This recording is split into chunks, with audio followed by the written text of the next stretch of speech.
তারাপীঠে তো আমরা অনেকেই গেছি, কিন্তু জানেন কি এই তারাপীঠে মা তারার কোন রূপের পুজো হয়? মা কখন এই রূপ ধারণ করেছিলেন?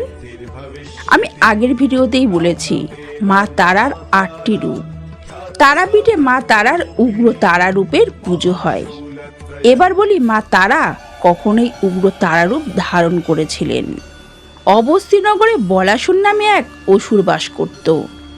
ওই অসুরের অত্যাচার ও উৎপীড়নের কাহিনী দেবতাদের কাছ থেকে শোনার পর তাকে বধ করার জন্য দেবী মহামায়া উগ্র তারা রূপ ধারণ করে অন্যান্য দেবীদের সঙ্গে নিয়ে তার সঙ্গে যুদ্ধে অবতীর্ণ হলেন। যুদ্ধে অনেক অসুর সৈন্য নিহত হলো।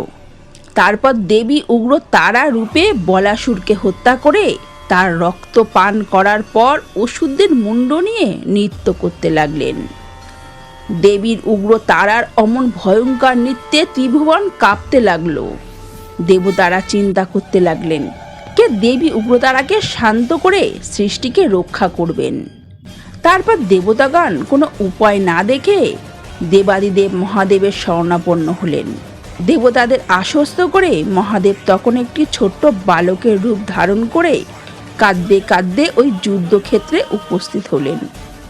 বালক রূপী মহাদেবের তীব্র কান্নার শব্দ দেবী উগ্র তারার কানে পৌঁছতেই দেবী তার বিশাল আরক্ত নয়ন ঘুরিয়ে ক্রোধনরত বালক রূপী মহাদেবকে দেখতে পেলেন। আর দেখা মাত্রই দেবীর মনে মাতৃত্বের সঞ্চার হলো। তার স্তন থেকে সুতাধারা ঝরতে লাগলো।